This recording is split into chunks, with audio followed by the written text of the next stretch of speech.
Okay, ladies and gentlemen, we are now live, and today on A Conversation With, and I'm your humble host, Floyd Marshall Jr., we are joined by none other than Elisee St Preux.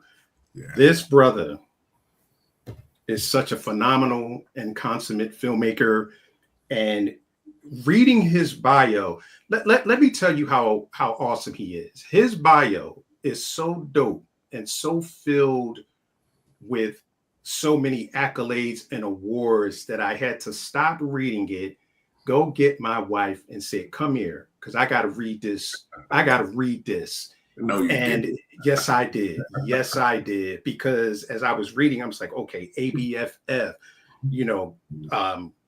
partnering with Hillman Grad and just, Tribeca, and just so many other things, Sundance. I was like, wow. This brother is really doing his thing, and it is such an honor to have you on A Conversation With. I cannot wait to get into this conversation. We're waiting for our amazing co-host, Okima T. Moore, but with her being a phenomenal filmmaker, director, and actress herself, things get busy, so she's going to pop in when she pops in. But again, ladies and gentlemen, we are joined by none other than Elisee St Preux.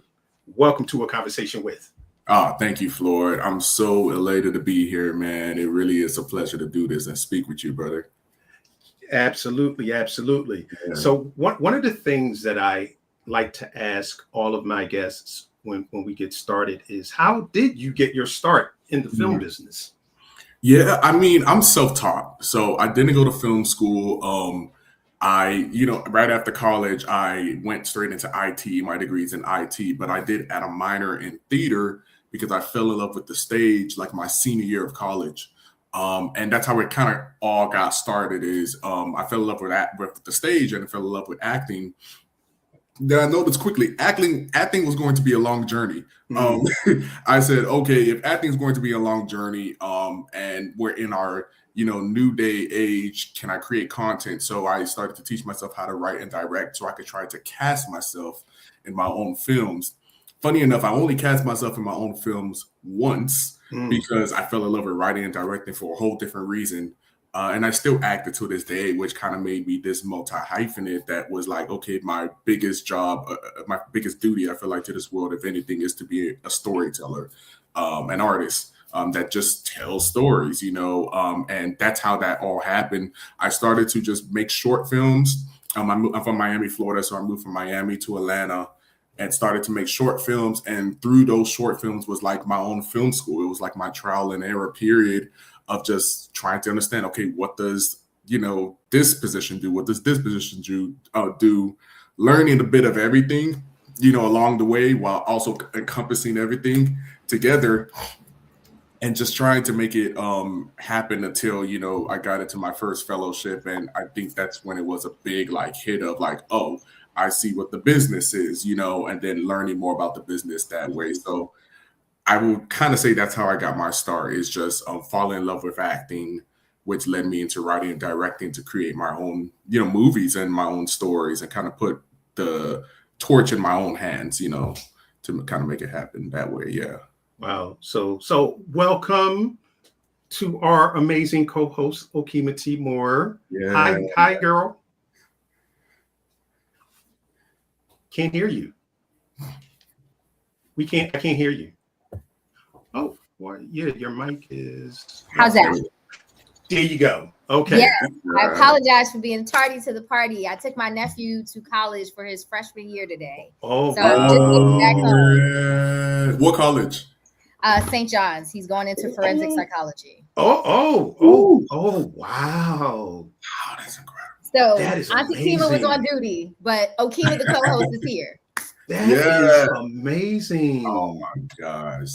No, that really is. I'm a big, a lot of people are kind of like, do you need to go to school? Do I need to get a degree? And I'm like, yes. I'm big on that. I'm still big on that. Yeah. Yes. Go get the degree. I don't care if it's an associate. I don't care if it's a certificate. Mm-hmm.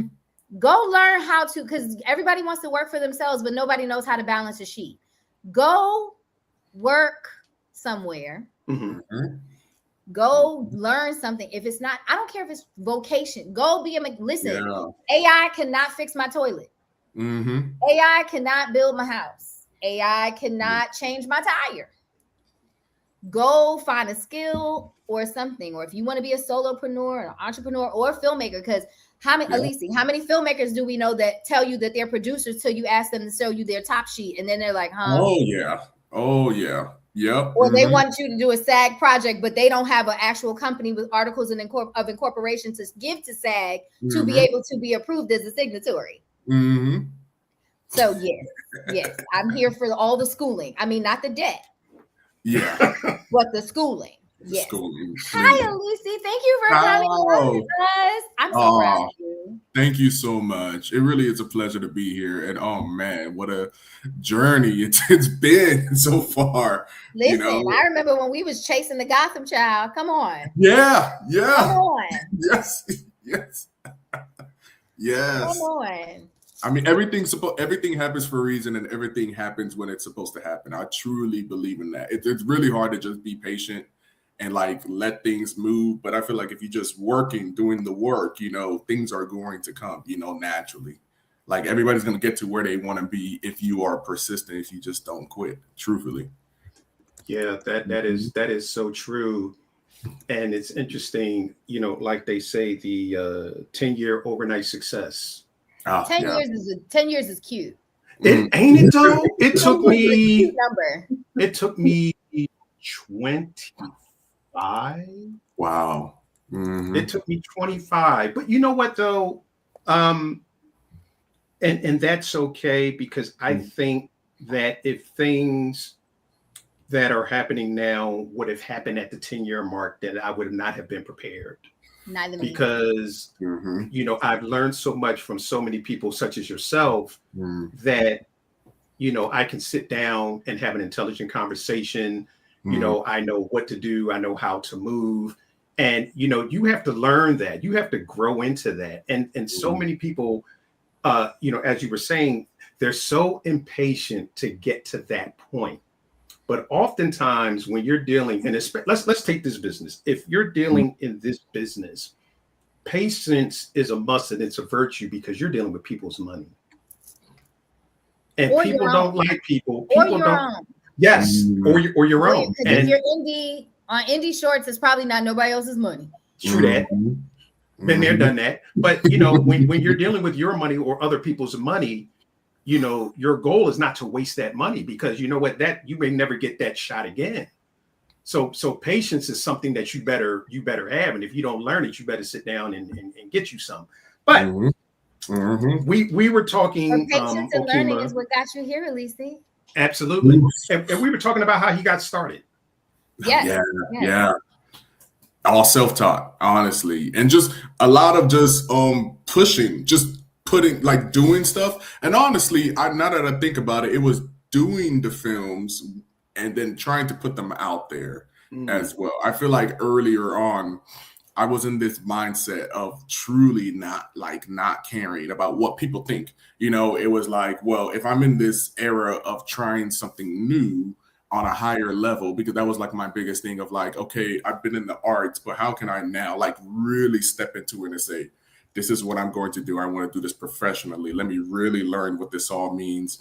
Then it's like, okay, I'm going to be transparent about the process, which kind of led me back after the feature, before the feature, that led me to do this feature, because I ended up in a place where I felt like you get into the fellowships, and then it starts to become a little bit a little glamorous. I'm going to say a little glamorous in the sense of you think, oh, things are just going to get made at the snap of the finger. You think opportunities are just going to step to that door and go here just because you were over here. And it's like, no, I had to step right back into that early mindset and say, if I need a crowdfund for a feature, I'm going to crowdfund for a feature. Now, everyone's not going to crowdfund for a feature, but I know I got into this by crowdfunding like 5 times for, 5 different shorts. So I'm like, all the things that I've been through and learned along the way, it may look a little bit different trying to do it now. So let me try to apply all the skills and the knowledge that I learned across amongst these years and try to apply it to doing a feature, which was a beyond difficult process, but it had to make me drop if there was any little bit of ego, that needed to go away. You know, it all needed to just go away in order to try to do the thing. So yeah, and I'm still in that place too. Still in that place. Yeah. Nice. You said something that I think is important. You have crowdfunded successfully several times.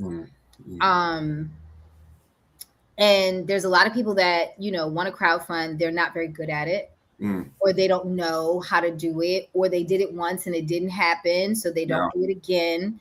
How do you do it multiple times without seeming like you are using the world as your ATM versus I'm looking for support for my things? Because I know some folk, baby, they will crowdfund like. Yeah. They'll be like, all right now. Yeah. Like, have you tried, you know, other avenues? Yeah. Right. Oof. I mean, that's a good question. Well, so the first 5 times I did it was so early on that it just looked like I just needed assistance. Like, I'm letting you guys in on everything I'm going to try to do. I had a goal number, but the numbers were they were like 2,500, 5,000, which now that I think about it, it's like people are crowdfunding like 50K for shorts, you know? Oh yeah. And more. So I was like, I think I'm not asking for a lot. I'm putting some of my own money into this too, but let me see how I could make this happen. Now the feature, I crowdfunded 4 times. And the fourth one, the third to fourth was unsuccessful. I didn't raise I raised like $1,000, you know, and I was like, all right, everybody's already burnt just like me. Like, and then the economy, the thing is, I think that the crowdfunding that was able to happen in the early 2000s, early 2010s is not the crowdfunding that happens now, because now we have literally been in a global deficit for funding just for life since 2020. And it's only gotten more difficult with this present administration and all the things that are happening. Like, I mean, crowdfunding right now where people are getting laid off like crazy, you know, and not having jobs for over 2 years, you know, like. I have not worked in the studio or network system since November of 2023. Yeah. See, yeah. Wow. Wow. And So, we were just talking about that before you came on, that I was thinking about doing a panel to discuss this very thing. You know, how are filmmakers surviving this abnormally new normal, where, you know, because I'm online a lot, and I follow and I listen to a lot of filmmakers and crew in this space, and it is beyond brutal. You know, people are not okay. No, they're not. I have a very special situation, and I acknowledge that. Like, I inherited my home, and so I will never be homeless. Thank God. Amen. Yeah. You know what I mean? And my mother lives 5 blocks away, so I'll never be hungry. If I don't have money for food or whatever, God forbid. But that is not most people's situations. And if I had to be in today's economy paying rent, and the rent rates are insane, like, it's crazy. And so I know if I had to do that, I would probably be back in corporate finance. I know I would be back in somebody's ugly marble walled building. And you know what? And let's be real, ladies and gentlemen. Sometimes you have to do that. You know, you have to do the have to job to get to the want to job. Baby, I would have been there till retirement. And there is no shame in that. And I tell people all the time, you know, because Elisee, just to give you a little background on myself, I started out in acting, but then I segued into, you know, writing and making films. And then I had a film festival and things like that. But I retired from my very well-paying job with hella 5 benefits because I had a family. So when people are out here, and you may be listening to this right now, and you're listening to people say, well, you know, burn the ships and all that. Screw that. Don't burn nothing. Get up for that 9 to 5, So you can work the 5 to 9. Do what you have to do. If this is the business that you want to be in, there are so many ways to do it. And if working for someone like Okima was saying, get that education, but if working for someone else helps to get you to that goal, because everything that I did in my 25-year career in this business, my job funded it. Yeah. Let me tell you, Yamoria, right. Yamoria does this series where she talks about like real life, the business, and she says it all the time. Like, I don't know if I heard her say it first. I don't remember who I heard say it first, but they were like, your first investor is your 9 to 5. Absolutely. And so with that, Elisee, talk to us a little bit about juggling. Like, I'm guessing now you maybe, but have you always been a full-time creative? No, I haven't. And even right now, I'm not really full-time creative, I guess I would say. Like, I have my hands in a lot of different things. I have my hands in like education, and like all of the different things. There was like maybe 2 years, I would say I really was a full-time creative with the Netflix fellowship, which, praise God, Listen, we knew. That was insane. We knew. I was like, we knew. That's why y'all got picked. Do you know how hard it was for us to choose who we were going to put forward? Wow. So if you're not familiar, Floyd, myself, Yamoria, I believe it was Yamoria's initial contact, but Netflix, when I used to be on the board of the BTFC, I was the programming chair. And Yamoria was the director, and she like really helped with us finding programs and things like that, collaborations. And Netflix came to us and asked us. They went to several, I think 10 different community partners. So like us, I think it was also the undocumented. It was everybody. It was everybody. They went to like all the usual suspects in that pot, and asked us to put forward, I believe it was 10 creatives with pilots. And of those 10 creatives from each organization, they chose 2. Oh, wow. And so, of course, everybody and their mama submitted. Wow. And we whittled it down to 10. We put forward those 10, and Netflix chose Latasha Mercer and Elisee, who's also doing the things, and Elisee. And they went to and did then COVID hit and shut everything down for a second, but they did revive the program and the opportunity. And so Elisee and Natasha were a part of a 10-person group, and they all vied for a first look deal with Netflix. And they had an immersive experience. Oh man, yeah.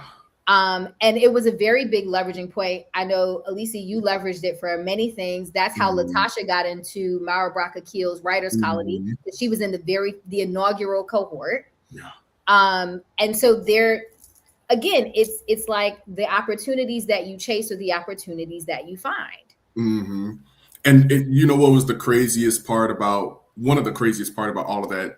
I heard about that opportunity by just sitting on a call with Yamoria. And we were just talking, and I was telling her, I want to make a feature. I want to, do this, and it was just a catch-up call. It really was just a catch-up call.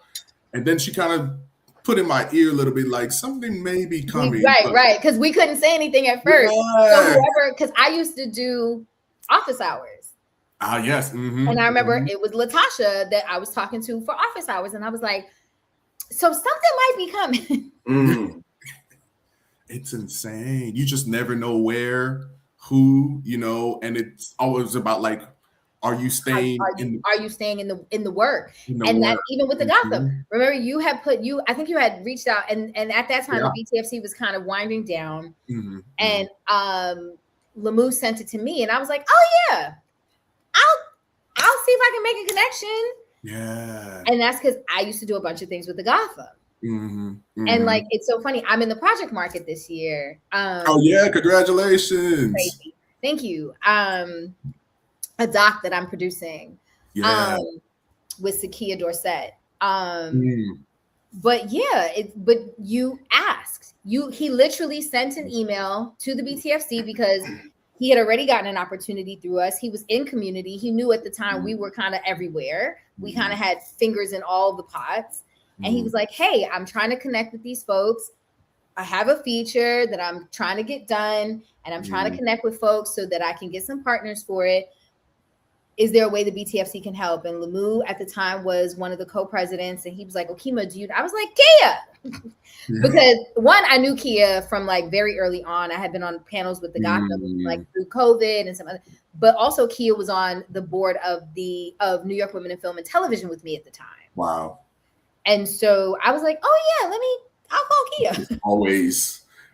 You just never know. Yeah. I mean, it's insane. You guys probably don't know this because I don't publicize it very much too, but I ended up, while I crowdfunded 4 times for the feature, I ended up getting funding support from Coca-Cola through a cold email. Nice.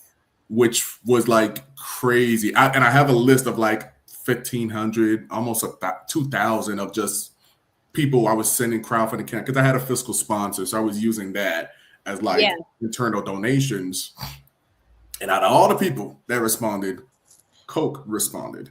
Wow. You know, and they were like, we don't want a logo or nothing, but we'll give you this, you know. But these are the things we talk about. Don't worry, Elisee, because aside from this podcast, I'm in a fellowship right now for first-time feature filmmaker, female first-time feature filmmakers. And we're doing a champions roundup, which is getting people that we know that have successfully crowdfunded and raised money for their feature to come talk to the group about what they did for us to find ways for us to do it. So don't act light skin when I'm in your inbox. Saying, I want you to come talk to my girl. You gonna be like, no, like who this? Don't. You like who this? You ain't even. You gonna put the phone down like this. You gonna put the Jordan down face. You know, Spirit nominations are up right now. So when he's like, "Oh, Spirit nominee, who this?" Your people are nominating you, right? Do I need to nominate you? Yes, they have. They have. They nominated, Literally, as soon as I saw nominations go up, I was like, I said to myself, when I speak to Elisee, I'm gonna add his people better be on that. Man, there's so much out there that's like, okay, we need to plug in. And it's like, I feel like the same way with fellowship. It's like sometimes there was a time where I feel like every time I found out about a fellowship, it's when somebody got in. And I was like, okay, so that means I need to write that down and for the following year, track it because there's so much inaugural ones too. Right. Like, there's new ones coming out. Where that come from? Yeah. Like, and that's the thing. People, now don't get me wrong. Like I love the prestige ones, right? Sundance and this one. That's great. But I think that people don't put enough emphasis on the new ones. Like I'm literally in 2 different fellowships for the same organization right now. Wow. One is for feature film, first time feature filmmaker, and one is for episodic directing. Both of them are female focused. Are they the biggest people out there? Nope. Are they helping me figure out my life? Yep. Yes. And who knows what they'll become. I mean, for them to do a fellowship like that, they have the resources that they need anyway. So it doesn't even matter if they're huge. You know, it's like, what are you? It's like there's a chase that evolved. You could spend. That's why that's kind of brought in my mind too about my feature. For a while, I was like, can I spend 10 more years trying to get $5 million to make my feature? Or to get in Sundance, a lab, which I've tried 6 times already. Maybe Ava didn't get in none of them. Please understand, they told Ava no. Ava teaches a lab. Ava never got into one of them. I have made it to the second round of the same lab for Sundance 7 times. Of course. 7. I've never gotten in, but I've made it to the second round 7 times. But that's crazy. But let's talk about the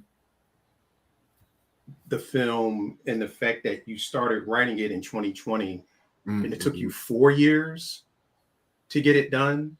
And, just doing some research, you went through quite a bit of stuff to get this film made? Let's hear the war stories.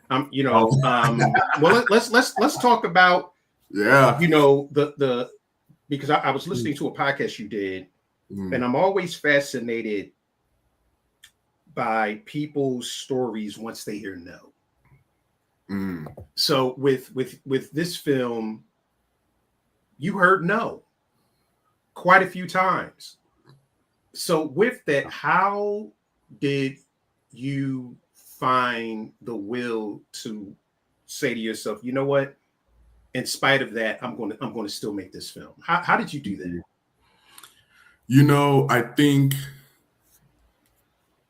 I think what made me, when I went out to the market with this film, I think because I was literally trying to get another feature made 2 years prior, which led me to this film. Hearing no there just felt the same way with this feature. Was like, oh, well, if I'm just going to keep hearing no, then like I said earlier, I need to track back to what got me into all of this in the first place. Like how did that, all encompass and make me get to where I am today, and say, okay, I crowdfunded then. I also, kind of put a group of people that just wanted to get down and, tell a story that they were passionate about. So let me, try to do that, because, of course, you try to also look for producers that are like on high levels. Like, okay, if I got a high level producer, maybe I'll get into TIFF, I'll get into Sundance when it's done. And it's like, well, those people need a pay rent, and if they high level producer, they need a good check. And if you ain't got no financing, then how are they going to sign on to your project? Right. Like, one may be really, passionate about it, but at the same time, we're talking about, like, not miracles, but we're talking about things that don't happen all the time. So I said, with all of these no's, I knew the other thing that was going for me was the culture. Like, I was telling a story that was rooted in culture and also my culture, and I was going to be on the land. So I said, oh, people has been saying no to Haiti for beyond, forever. So I was like, oh, if I try to, tap into that and that, zeal that my people have, then maybe I could get this movie, to the end, and that just kept me going the whole time. It was like, okay, I would talk to my parents about it, who was always like, look, if you want to shoot in Haiti, I'm gonna tell you what it's like. And I know you're grown, so if you want to go on that journey, we're gonna let you have it. And they so dramatic too. They're like, I'll cry at your funeral if I need to. And I'm like, okay, let's. I'm like, because Caribbean, right? I'm like, okay, you guys are just dramatic, but like they knew they couldn't stop me, and I was on this quest to really connect to my roots and really figure out what this was all like.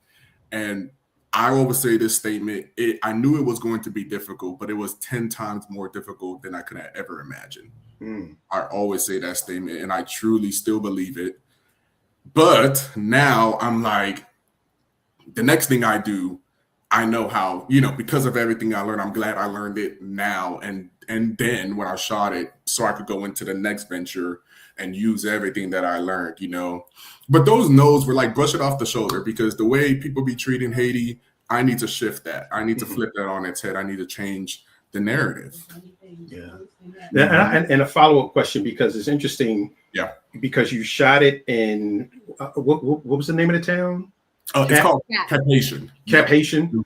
Okay. So you shoot it in Cap Haitian, where they say basically everything is shot in Port-au-Prince. You had to use students, the gear was hard to come by, very hard to come by. Yes. And if you, and I wrote something down, media Haiti versus on the ground Haiti, because when you hear Haiti, people are like, I know this is the reaction. You going to shoot where? Yeah. So can you talk about the difference in media Haiti and Haiti when you were on the ground shooting with your people? Because I found it fascinating that your sets were open to the community. I found that very fascinating. So can you talk about the differences that people may not know about between what you see on the news and what is actually going on the ground? Yeah, the news is purely destruction. I mean, it's just unrest. I don't even know the last time I've ever hear the news portray something positive about Haiti, like something beautiful happening. It's rarely there. But currently, right now, I have a friend that is there right now. She owns a clothing line. I actually wore one of her World Cup jerseys while at Tribeca. She just did a pop-up shop. She's doing these yoga classes with, the youth over there. I saw that. Yes. I saw people are living normal lives over there. They truly are. It's just flare-ups that occur outside of the capital. Especially outside of the capital. That was the biggest thing. It was like we're shooting outside of the capital, and then you're trying to put two and two together of where you think we are, how it's going to look. It's like it's not that. We would wake up at like 6 a.m. to get ready to shoot and then start getting in the van and drive to our location, and people would be working out and jogging, which was new to me because that's something I never saw them do before. But it's like as time goes on, everybody's on TikTok and that is happening over there too. You cannot almost not assume that is not happening over there, as we are just simply humans. Like for someone to live in destruction every day of their lives, I mean, it would look like a different place, truthfully, if we think about it. So while we were on the ground there, it's like, I remember I needed a battery. Now, did I end up finding that battery? No. But I did need a battery for this DSLR camera that one of the crew members brought with him. And we went into this almost like their Best Buy. And it had everything from there. I mean, speakers, playing music, couches, workout sets. You could buy anything in there. The newest iPhone was in there. AirPods was in there. And it's like, if I just showed videos of this, people would literally think I'm like playing around. And it's like, no, it's a very normal place that has flare-ups from time to time, and they're dealing with their own thing because access to resources is a big issue. Access to resources are intentionally scarce, if not at all shut down, especially by its prime oppressor, the U.S. and France. Yeah. And since they're allies, I don't understand. I mean, it's not I don't understand. I understand, but right. It's unfortunate. It's frustrating. Yeah. What's crazy is I was supposed to shoot in CAP in 2023. Really? 2022, right when the coup broke out. Whew. Right when everything, right when the gangs took over the government. We were prepping to shoot a short called Tizoiseau in CAP because we knew we weren't going to go to the capital. So we knew we were going to shoot in CAP. And the two Haitian producers, we had two Haitian producers on the ground that are in Haiti. And they've done everybody, Sundance, Tribeca, they've had projects in all the, and then we had our team here. And the young lady whose project it was, her grandfather was one of the he had a failed baby doc assassination attempt. Whoa. And so it was a telling of that, but in such a beautiful way. It was so beautiful. Whoa. And when everything broke out, and she had a celebrity EP. Wow. Who was not Haitian. Dang. I want to say, in fact, I think he might be Dominican. Oh. I believe he's Dominican. Wow. And when everything got shut down and everybody was running out and that was when everything was at its peak. Her family has not been back because they could not go back. When the attempt failed and the Mahouts came for them, they ran to the Brazilian embassy and they escaped. And they fled. Oh, wow. And so when we couldn't go back and we couldn't make the film, she was so heartbroken, and my heart broke for her. And then when I saw, then I think it was the next year, you started your first kind of movement for The Traffic Sun in His Eyes. And I was like, I pray he gets to make it. Oh, I pray he gets to make it. I pray he gets to make it. But the fact that it wasn't necessarily political and it wasn't, and you were able to do it with the resources that you accumulated in the space for yourself, with your folks. And you said, F everybody else's no, I'm just going to get on this plane and go make this movie with these people. And here we are. So I have endured the heartbreak of being ready to make a project in CAP and not being able to do it. And so when I saw that you had gotten it done, I was, because like for the fundraiser, like remember the BTFC was reposted.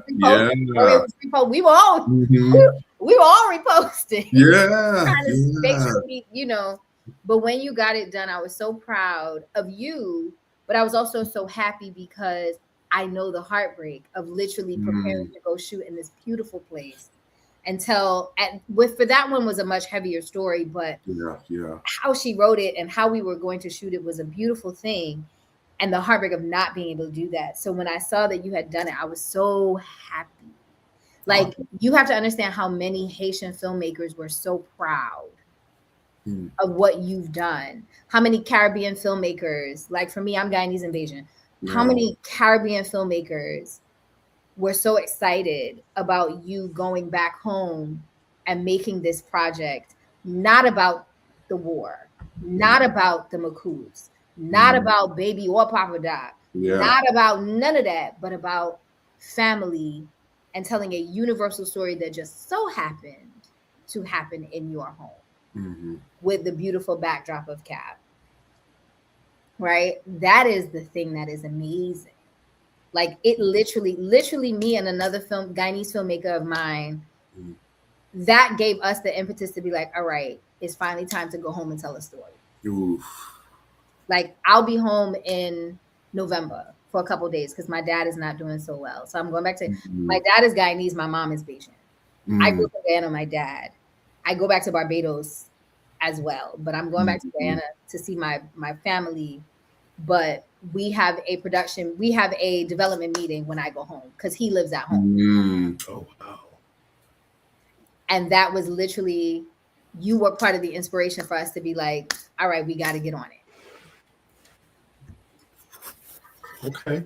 Okima trying to make me cry on this call. Wow. Man, I mean, you have no idea what that means to me. That just warms my heart so much and gives me more fire, to continue to fight, because it is difficult to continue to go, right? Listen, with all of the oil and Exxon and Venezuela of it all, trust me, Guyana is not, we're not in a coup, but our government, I watch my mouth. I'm trying to go home and make stuff.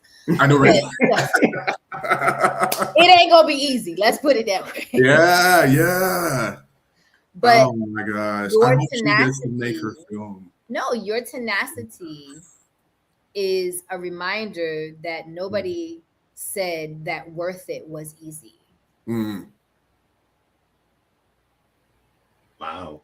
At all. And you know what? That just and see, for people watching or will be watching, I think you really need to rewind and listen to what Okima said again, because you may be sitting on something that needs to be made, because that is someone's inspiration. That's why they say you should never keep your gift to yourself, because when you put what it is into the world that you're making, that's a God-given gift, or if you believe in something else, whatever you believe in, the universe, a higher power, whatever, it's up to you to share it, because you don't know who is going to watch it, who's going to read it, who's going to listen to it, and then say to themselves, well, you know what, Elisee did it, Okima did it, so why not me? That's the beautiful thing about this industry. Because I've seen things and I said to myself, well, excuse my French, we're like, well, shit, if they can do it, then why not me? And with everything that you had to deal with, and talking about it gives people even more fire to say, you know what, if he can get stuck in an airport for 3 hours, if he can make a film with limited resources that is actually out here killing it on the festival circuit, we're going to talk about that. Why can't I? And leading into that, it's absolutely beautiful. Yeah, you get an email from Tribeca. Thank It's you. absolutely beautiful. And Oh my God. the percussion that holds the hand of the narrative. Hats off. Yeah. Those drums. Like, I love all the composition. I love all of the music, but the drums that literally are the heartbeat of both the boy and the son. Oh, thank you. Oh my God. And he's like, he was the drum. He lives in LA now, but he was born in Haiti, migrated. And the way, oh my God, I have to send you guys his YouTube or Instagram. It's both. He has it looking the same. Of the way he does his drums, it's all from here. So every single, draft he gave sounded different because it's all improv. It's just all from the heart. And he just taught himself how to do it as a young kid in Haiti. Wow. It's insane, truthfully. Some of the artists that worked on this film, even with the composer, he's like a classical pianist that does a lot of improvisational, work. Maybe that ain't no AI. Yeah, no, that's at all. No way. Yeah, I was like, I just love Elijah Fox. So when I had this film, I was like, oh my God, I have to get him for it. It was really, and it was what really set it off was the year before when I went to go scout.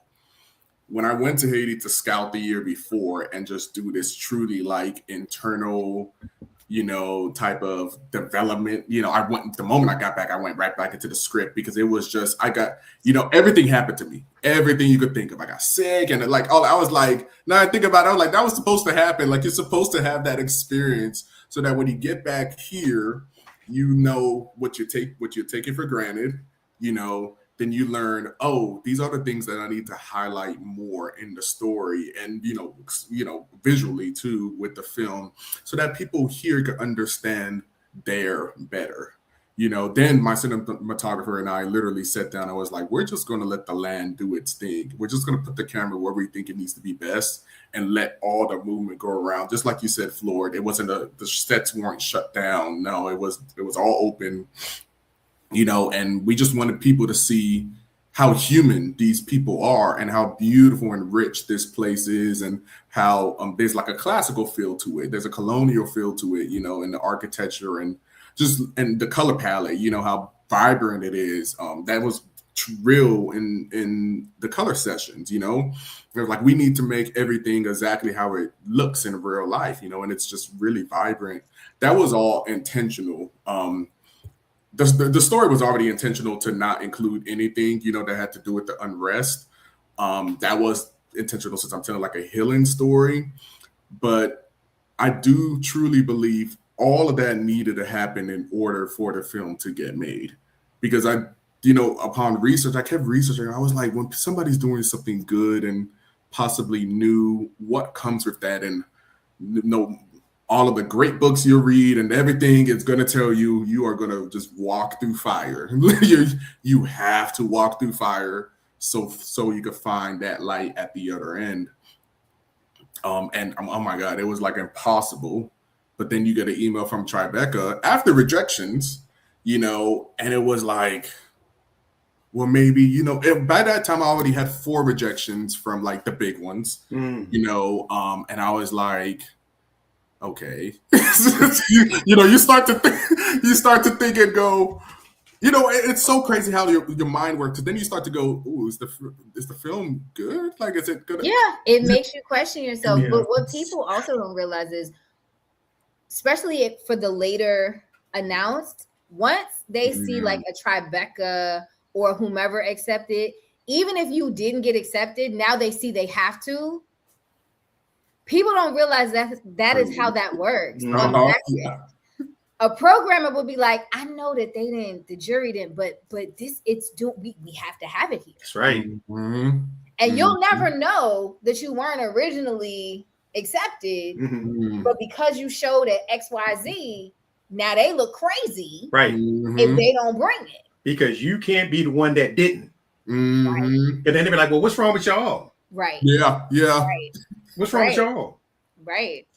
It it's just takes a that business. spark. It really does take that spark. But I'm so glad that you followed your heart and your instincts, and went and got it done. Like, that is huge. And you are now reaping the benefits of that. And there's so much here now to leverage for the next thing. Yeah, exactly. Yeah, exactly. Like, how can I get the next thing going? Right. But even to hear the story you said, my God, I hope she could get, her film made. But it was also a thing of like, I knew if I did not, let me plug this in, by the way. How I knew it was time to shoot, by the way, because I never had the money. Never had the right amount, the amount I wanted, the amount I think I could do it on, never. But I sat down with a homie filmmaker of mine. He was in town in Atlanta. And I was telling him everything so far, how it's all been looking, and how I was just like, I'm going to let God do its thing. I'm not going to like push this anymore. I was really in that state. I said, he's going to give me the sign when it's time to go. And my homie was like, well, how much do you have right now? I said, well, I have this amount. And it's like, and it was a very like, people make short films on that amount. And he was like, man, I think you should go shoot. And I was like, oh my gosh.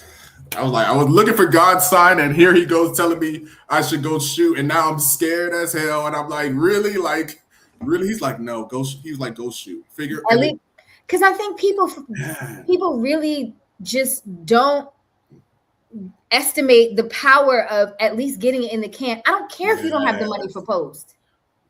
I don't care. If you have the money to get through principal photography decently, go do it. Go do it, please. Go do it, because you'll figure out post. You know how many projects have sat on a hard drive for a year or so? Yes. Yes. That's fine. That's fine. Yes. We shot in 2024. We didn't finish the film. Tribeca accepted us on a work in progress. We weren't even done yet. Yeah. And I was stuck. I didn't even have money to finish it, right. But it helped to get finished. But like, shoot it. And there's so many grants, for post-production too, that you could try. And also forget that there's a lot of finishing funds out there, because some people will not give you the money to make the film because they feel like that's so big. It's a bigger risk. They'll give you 10, 20 grand for finishing fund. Yeah. So I mean, and in the time that we have left, let's talk about the film itself. Oh, okay. Let's talk about the film itself. I am a fan of a slow burn. I am a fan of a slow burn as long as there is heart and beauty while the flame is getting bigger. I'm here for it. Because we've also seen slow burns where, baby, you just want to blow the candle out. But it was so... One, it was stunning. Just how it was shot, it was stunning. I love the intentionality, even in the moments of soft focus on purpose. I love the very extreme close-ups on the eyes and eyelashes, and how you would then teeter that into the grains of sand. Like, it was just, there was so much intentionality in the visual capture.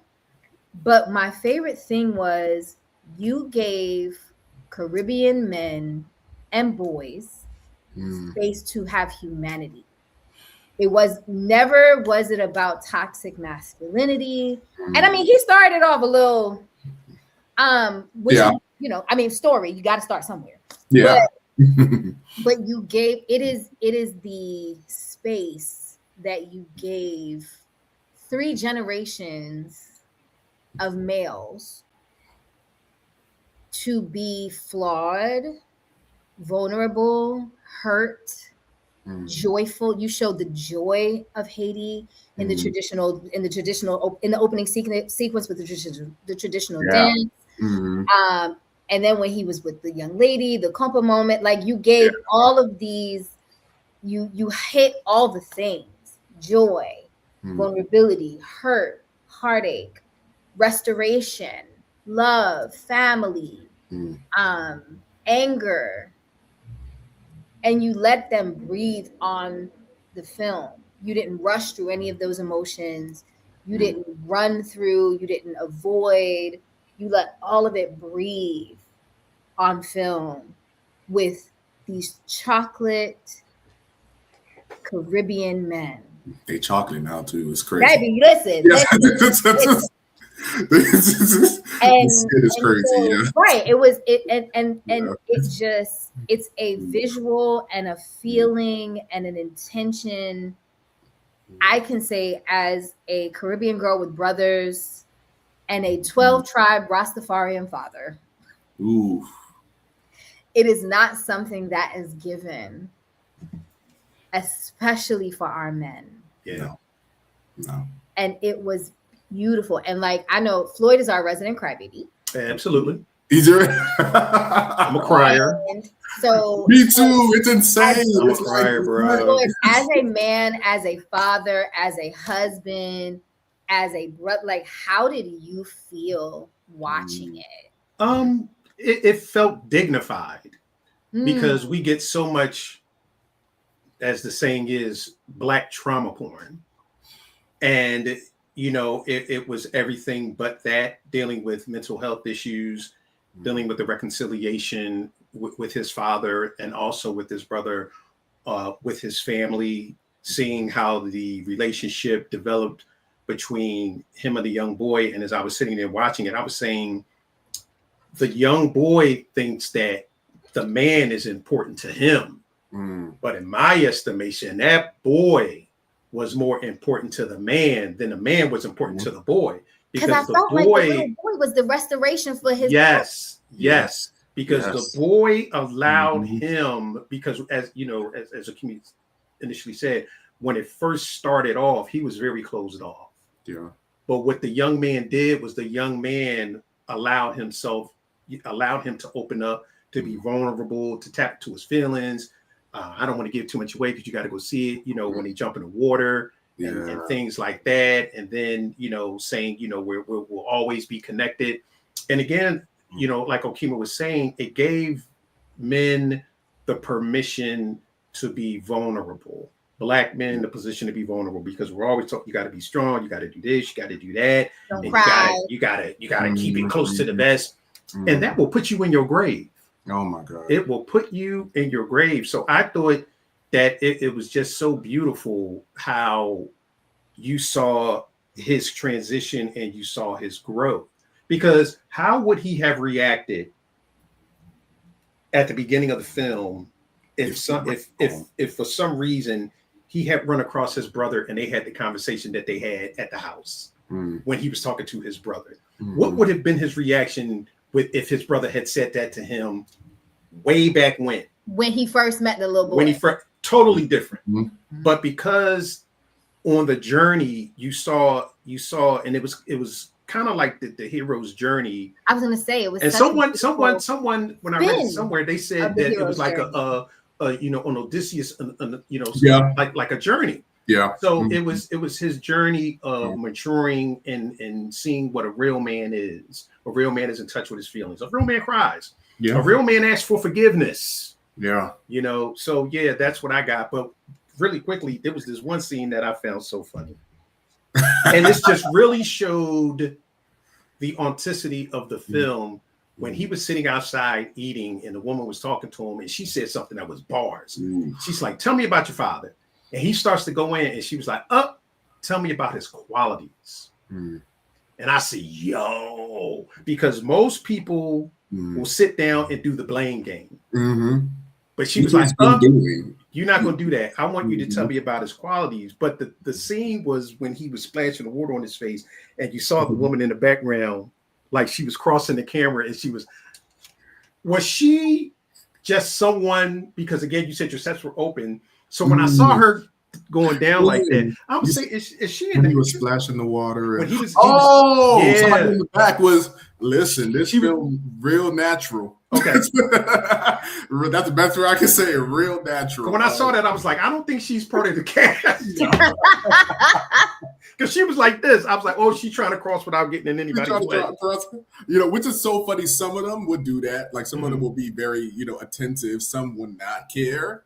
And some are like this, like don't record me at all. You know, because there's this thing about, you know, you know, Yeah, we don't have to get into it, but they don't want to be on camera at all. They have a good reason to, and you guys got it on the nail. I mean, that's exactly like what I was going for, what I wanted to get the message across. The crazy thing is there's just so many men I grew up with that has committed suicide. And and before I started writing this, I lost another friend from high school who was, on his way up, and he was sharing how he was on his way up with everything going on, and it just stopped randomly one day, and it just was like, you just never know what's going inside, and Black men do not have the space to share it. We really don't have that space to really speak. Well, we don't feel like it because of so many societal things that we have the space to speak to someone, to be ourselves, and we need that, and for me as an artist, I was like, I need to create a space for that. I feel like I tried to do that through my films, but specifically through this films with Caribbeans, and then Black men overall, the diaspora. I need to find a way to get people to understand that you can sit in your feelings. You can try to understand yourself better. If you want to be goofy, you want to be quirky, you want to love out loud, like make it happen, it is okay to do so. The gentleman who plays the father, I won't spoil the ending, but the gentleman who plays the father literally could not say those words in real life while shooting, because he is that traditional Haitian man. And he did not understand why he needed to say that. And it was so like, oh my God, it was such a visceral experience shooting that, because I was like, wow, like we would say action and nothing would come out his mouth. Like physically, nothing will come out. And it wasn't even him really trying to like hold up production or nothing. It was just like, he couldn't do it. He couldn't do it. This is so new to him. But all the emotions and everything was real when it finally got out. And it was like, there is room for it as long as a space is created to allow us to feel our feelings and heal, or go on the first steps of healing.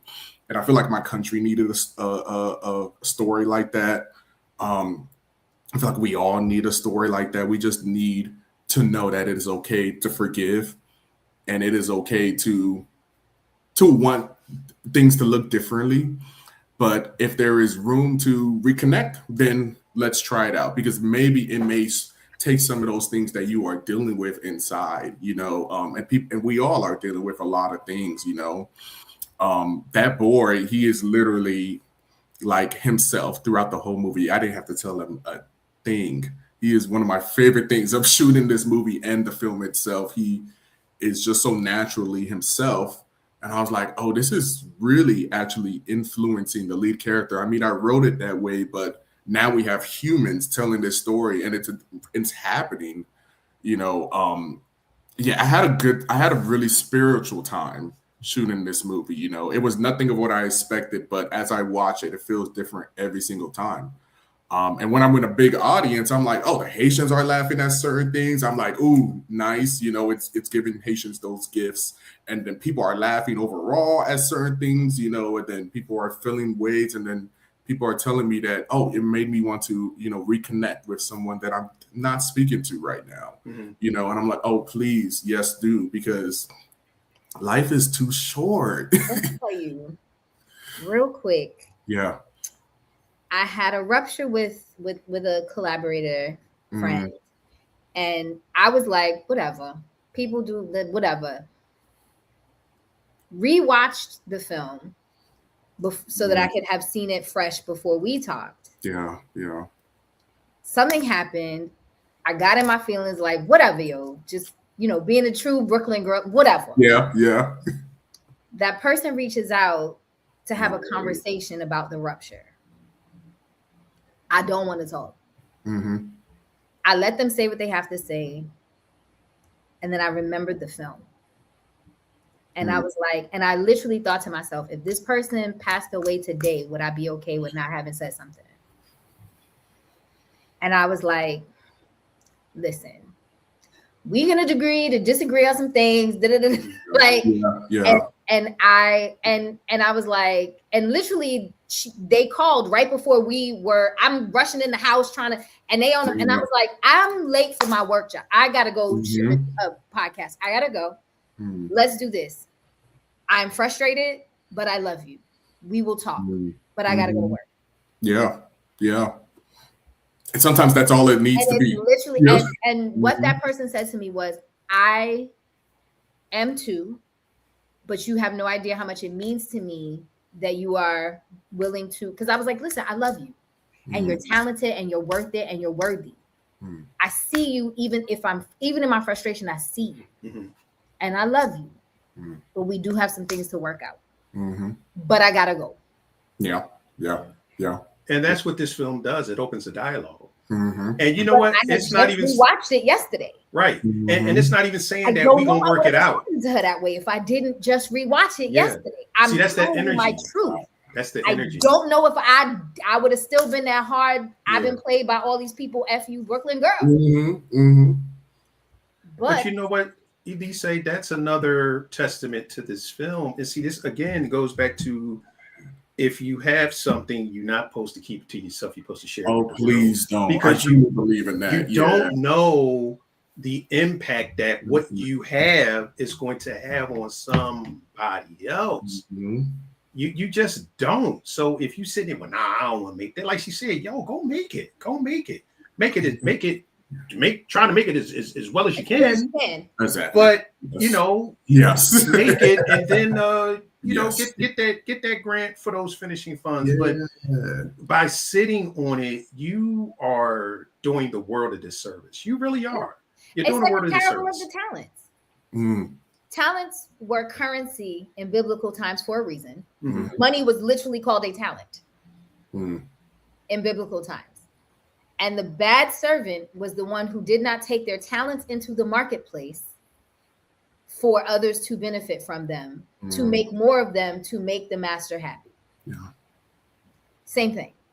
Super important. Same thing. And I will say that that's why I say literally for me, this film, I know that part of my frustration is my PTSD of other people, and part of it is my ego. Right?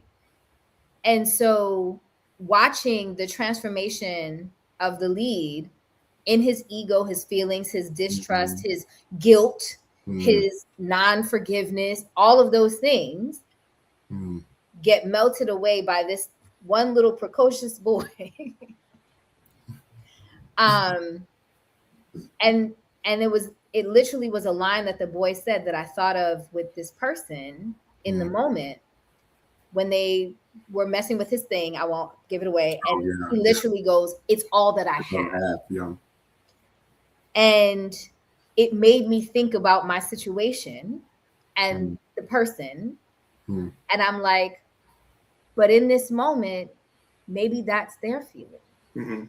And maybe I'm kicking around the thing that means the most to them, feeling like they've done it to me when I've got 8 things happening. And so maybe it's me. So thank you. That's what you did, Mr. Preux. Floyd. Okay.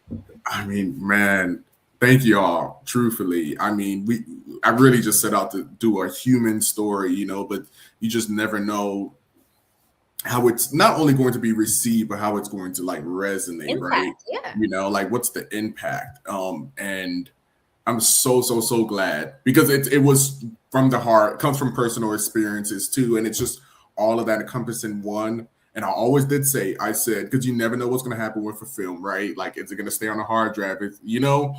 And I said, but at the end of the day, if my family watches this movie, then I will be satisfied. And a part of me, because I knew I needed a part of me in my family to watch this film, right? Like I needed that experience. Man, at the premiere, my dad was on my left, my mom was on my right. That's how I watched the movie with an audience for the first time. I did no test screening, no nothing. Premiere was the day. And that is an experience I will never forget.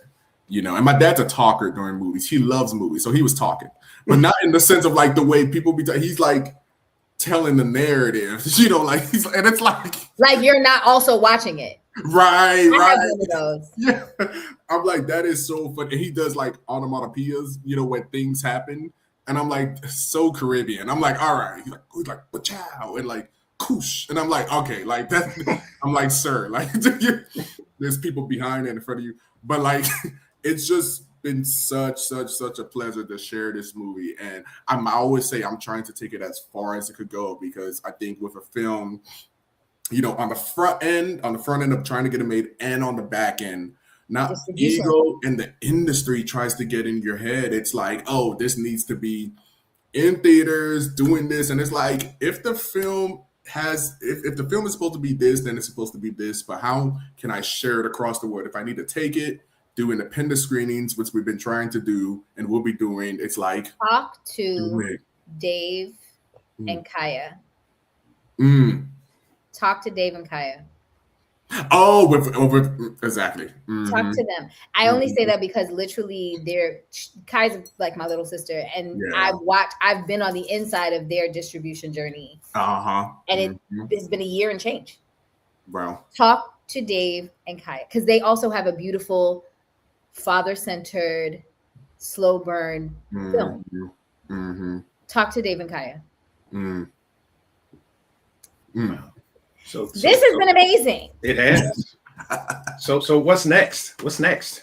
Oof. Sharing the film and trying to get the next one made, you know. Well, funny enough, I have the next one already, because that was the one I was trying to do before this one. So it's already set up and ready to go, you know, to where it needs to go, to the, you know, where it needs to be, you know, fed at and everything of that sort. So I'm actually writing different features right now.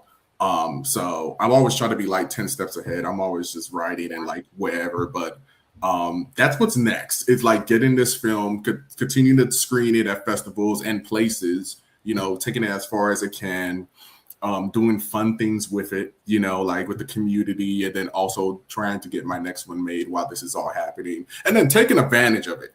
You know, like taking advantage of the opportunity of the time that it is for me, you know, and trying to get into other spaces and, you know, other opportunities as well. But I'm always going with my gut, and I'm always going wherever God is leading me. So where I'm supposed to be is where I'm supposed to be. And like I said in the beginning, just doing the work. Like, let's just do the work. Nice. See what comes. Yeah. Nice. So where can people find you if they want to connect, and more importantly, if they want to contribute to your next film? Where can they go? Well, they could. I'm on Instagram at Elisee the Cinephile. My website's the Movie Butter Playbook, but that's all in my bio as well. I feel like, you know, I Googled myself the other day and I was like, what the hell? So that's possible. Maybe just Google, and the website and stuff will pop up there too. You know, I'm on LinkedIn, my full name. There has everything as well. And I love LinkedIn, and I think everybody should use it and have it. So maybe it's Facebook with a resume. Like, for real. Yeah, like, yes, you know, but I'm pretty attentive to all of the social media platforms. Now, don't come on Twitter and try to find me, because I'm rarely on Twitter. I just started getting into TikTok. You can find me there, but I'm getting used to it, you know, but I'll see it if it's TikTok. Twitter, don't ever try it, y'all. And yeah, this is just, I don't even know. Yeah, so Instagram, Facebook, LinkedIn, website, and maybe try Google. But I'm available everywhere, and they could contribute to the next film on the website. The website has a forever donation link there that helps so much with even this film happening right now. Well, you definitely are going to have to come back, and as we always say, once you are here, you are family, and you cannot get rid of us. Oh yeah, that's the way this works, bro. You know, there's one way in and no way out. No way out. I love it here. But for everyone that has been here and will be watching in the future, make sure that you share this podcast, because, and especially this episode, because it has been such an important talk. And listen, again, we've talked about this for about an hour, but if you have it, make it and share it, because you absolutely never know who that thing is going to touch. But Elisee St Preux, It has been an absolute honor and a pleasure talking with you actually meeting you for the first time in person. I am so glad that Okima set that up. She be bringing on the best people. Oh, I mean, she knows everybody. Good. It's crazy. Man, she be bringing on the creme de la creme folks. So it has been an absolute pleasure, and I just look forward to seeing everything that you're going to do in the future. And if there is any way that I can help you, please let me know. I'm an email away. I only help certain people. Hey. So if I'm offering, are you still in Atlanta? I'm still in Atlanta. Yes. Oh, okay. All right. We'll definitely talk. I'll be there for I'm coming down to Director Vertical in 2 weeks. What? Okay. Yes, please. Yes. Yes. Do you know Toby Gaddison? What's the last name? Toby Gaddison. I know Toby. He runs the Actors District. No, I'm not familiar. Oh man, I gotta put you two together. He is absolutely amazing. Has a phenomenal network of phenomenal actors. I wouldn't sing it to anybody but yeah, Toby is absolutely amazing. He actually coaches people for their TED Talks and things like that.